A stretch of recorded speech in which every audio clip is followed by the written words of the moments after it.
Hello there and welcome to Skinworks Tattoo Studio YouTube channel. We're on episode 9. We've got Nick who's in today. As you can see, we're doing a 6-hour rework on an old tattoo that he's had done. We're going to see how we get on. Looks like he's in for a bit of pain because we're looking to do the full arm and try and rework it in the 6-hour session that he's in for. Nick's career in the past, we've talked a little bit about it earlier, but he's got a job that was a little bit different to your usual working at Greg's, Liddell. He was a paratrooper in the army. I'm going to tell you a little bit about it.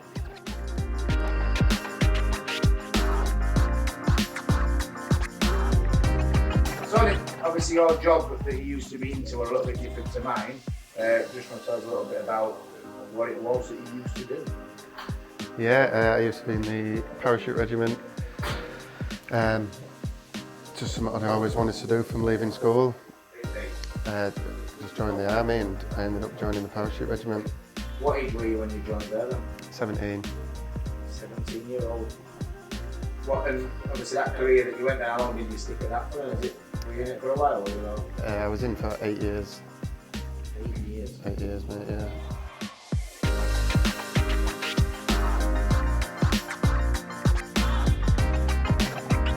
Parachute regiment, what's involved in the career-wise? It's mainly a infantry regiment, so you're an infantry soldier. You just train to parachute in, should you need to. Obviously if you went into a battle or a war, whatever you like to call them, you'd be one of them straight there and... Yeah, you're trained to parachute in, although it's not used. You're trained to do it if needs be. So, into that career-wise, then, what about if you were, say, if you signed up, got the job, then you realised when you got up in plane you were scared of heights? Or did not something that... No, that actually happened? Yeah, that happened when we did our first jump. There was someone who didn't jump, and last time I saw him, he was in the plane. He never saw him again. Just kind of throw it, because... Got canned off. It's something with that kind of thing, isn't it? That anyone can say, oh, yeah, I think I'd like to jump out of a plane, but once you get up there and look down and realise you are actually having to jump out of it, it'll be a lot on your mind. It's something that's not everyone would like to do, I suppose, but yeah, how did you find it? What kind of buzz did it give you when you were doing it? I personally loved it. Best thing I ever did at the time. A lot of people don't like jumping, but it didn't bother me. Yeah, It don't bother a lot of people, but it bothers some people. But yeah. How many jumps have you done in total then, from signing up to leaving? Quite a lot you've done, or is it just the average? I must have done about 30 military jumps, but then we was also trained to skydive as well. Have you ever had to jump in a battle situation where you've been... No, we never jumped into an actual war zone, but he was jumping in on exercises quite often to simulate jumping into a war zone. Yeah, obviously it'd be a different kind of thing completely. I think knowing that you were doing it in like real time to land and you'd be straight into a war zone, wouldn't it, you know?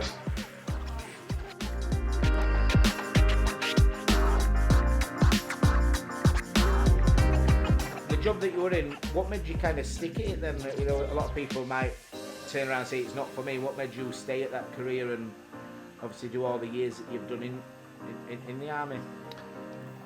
Just going through training because of how hard it is. You know what you're working towards.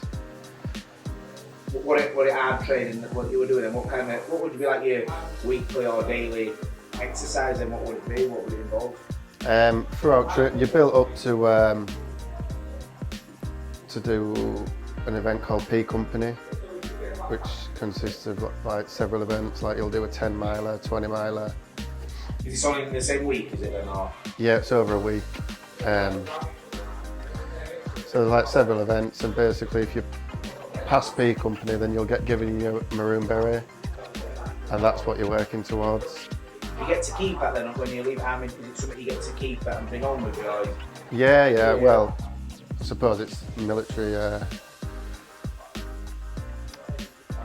owned, but yeah, you keep it. Everyone keeps it. Yeah, it's keep all of it. I noticed you've got a military tattoo on your arm. Is that a thing that a lot of the people who've been in the forces and that tend to do? Yeah, I mean, especially within the parachute regiment, majority of the blokes will get this tattoo. It's like you'll get told by someone senior to you, so you basically got to earn it. You've got to earn your badge kind of thing. Have you been approached before? Someone come up to you and said, "Oh, like, well done" and stuff like that? Or is that kind of thing? It's a bit like a medal that you'd wear with pride, kind of thing. Yeah. I suppose it's like a stamp. Every majority of the blokes will go and get this tattoo. Just. I could do having that contract, mate, couldn't I, really? So what would be obviously now your job that you do? You told me you're a wagon driver. If you've been kind of programmed for years to do a certain routine, and now you're completely different to that routine, it must be quite hard for doing that. You know, you're always the one that gets up early, and you've got to make the bed, which I struggle with sometimes. But to be in the same routine and to come out of it after years must be quite drilled into you. Yeah, it's just discipline. I think it just carries on. And I just think you'll be disciplined for the rest of your life. Like, it turns you into that person that you are today. Yeah, exactly. You know, do you advise it to obviously the younger generation now that it's something that would be good to have a go at doing? You know, a lot of the stuff you're seeing now is like the youngsters who want to be a bit more YouTube famous and stuff. You know, and I think it'll be something that maybe gets forgotten about a bit. And yeah, I do. You say about YouTube, while they're on YouTube, they need to type in the parachute regiment and have a look at that on YouTube and see if they fancy a crack at that. Yeah, obviously it toughens you up as a person, that kind of industry as well, doesn't it? You know, it turns you into. I've watched quite a few documentaries and people who've done that kind of thing, and it ain't just your general job, is it? It's something that completely changes who you are as a person in your life, you know. Yeah, I think you've either got it or you haven't. Yeah, within the parachute regiment. So, has there been any scary moments at all when you've been up there, or say if you're coming down, and is there anything that you think, God, it is a bit scary, or do you not even think about that as you're falling? I was alright, to be fair. I never got into any parachute malfunctions or anything, but yeah, I mean, sometimes your parachute will malfunction, you'll be in twists. You'll have to kick yourself up the twist, but you've got a reserve parachute, so. So you haven't really got time to panic, have you? Because with something like that, it seems a bit like an airplane pilot. You never know how to deal with the situation until you're in it, do you? So you might do 20 jumps, and on your next one you do, something pops up, and you've never trained. You can't train for that, can you? So you've got to kind of. There is training we do when you're training to parachute. You will be like falsely put into these situations, so you'll start off, you'll be basically dangling from a parachute that's suspended from the ceiling. All right, yeah. And you'll be in twists, for example. Yeah, see, I didn't even think they do stuff like that, you know. Yeah, it's a really good setup, to be fair. So if you do find yourself in any situation like that, you've kind of dealt with it before, but it's going to be obviously falling. Yeah, different. A little bit of a different height. Yeah.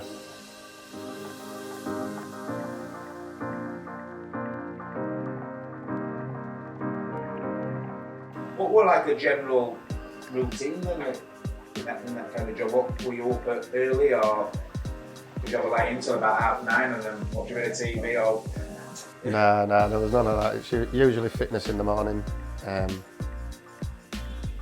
depending what fitness it was. You know, it could just be a jog, or you could be doing a 10-mile tab. What, and that'd be every morning? Yeah, you do fitness every morning. So like, for your food and stuff, do you get breakfast? It's not an hotel, but do you get breakfast up before you go on your run and stuff, or would it be straight up out of bed, do your run and come back and eat kind of thing, or can you? Yeah, there's basically a cookhouse on the camp, so you'd be, you can go have your breakfast beforehand, and obviously back there for dinner and for your tea. What were it like as a group of lads? It must be a good laugh and a good experience. Just is it the feeling that you get like when you go on holiday as a group of lads and you're all a bit daft and having banter? Is it the same kind of atmosphere there? Yeah, it is. You're right. You've all been through the same thing, so you all know exactly what it takes to be where you are.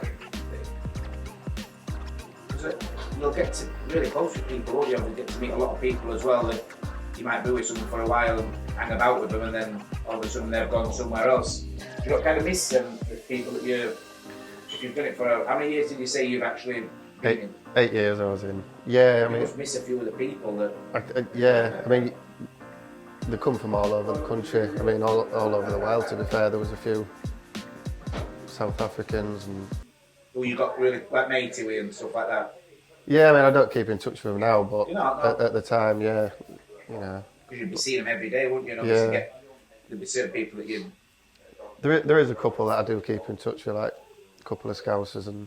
Are they still in there? Are they, or have they left as well?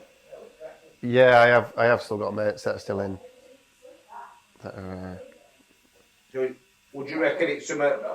If you didn't go into that career, would you think you'd be doing totally different things that you are today? Then Yeah, I definitely wouldn't be who I am today if I didn't join. I mean, I joined when I was 17, so I was still growing up. Yeah, so I basically grew up, and that's what I knew. But you grow up pretty quick, wouldn't you? If you're doing that, most 17-year-olds go out drinking. They're all doing, lads' holidays and stuff. There'd be none of that, would there? Because you'd have to grow up pretty quick.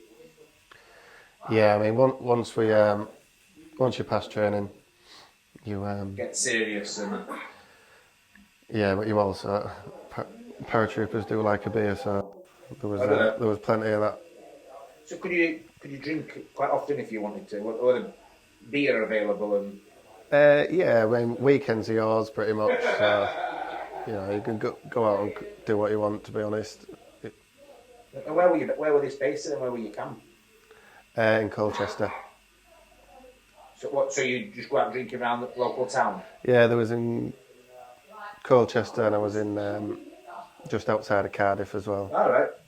Where's Irish you've been and travelling wise in that career? Have you been many places around the world? Or? Yeah, we do exercises in jungle in Belize, in Oman. And then obviously I went. How long would you be in jungle for then? We was there for, what was it, 8 weeks? Were you? Yeah. Bloody hell, I think the last 8 days. It must be a good experience, like, now looking back, you're a wagon driver now, but looking back and thinking, I'm driving a wagon up and that motorway to think, but I were in a jungle for 8 weeks, like, yeah, it must bring back a lot of memories. Yeah, it does, it brings it home a bit, to be honest. Like, nothing, for me, nothing compares to it. And I'm sure for a lot of the blokes that have got out, they're in the same situation. It's something you'll just never forget, will you, obviously, career that you've done. No. It's in some, when you're doing that kind of thing, it was something you love doing every single day, and once it's over, it's kind of memories, isn't it, Yeah, that's it. It was something I'll never forget anyway. It'll stick with me for the rest of my life. You've got kids of your own. What would you say if they come home one day when they're a bit older and say, I want to join? Would you advise them to do that, or would it be your own? Would you think is there something else you maybe want to go down? No, as long as it's a parachute regiment, they'll be all right. It's an infantry regiment. I've heard this here. Sorry about this. We're not pretty good, like. Keep it down. Come on, we're trying to film in here, man. You always have to tell you. But none of that when you were filming. Trying to be professional. The job that you were in, Obviously, what made you stick at it and stick? Well, let's start again. Skinworks Hilltop. God, say a minute again. I'm not a natural, you see. So I've been in I can't say that word. Regiment's motto is "Utrink Paratus," which translates to "ready for anything." All right. So yeah. And have you not had that tattooed on you anywhere? No. Yeah. Oh, does it say on there? Does it? Yeah, it's at the bottom here. I thought it said Stag Do 2020. Then no. It's just like if they're going to get muddy and say they like, what's the point in it? It's like Nathan said to me, he hadn't changed his boxer shorts in a week because they're going to get something in them anyway. He said, I can leave them on. That's all me. Thank you very much for watching this week's video with Nick. I hope you liked the stories that he told you about his career. If you haven't already, if you like, share and subscribe to us on YouTube, it'd be much appreciated, and we'll see you again next week.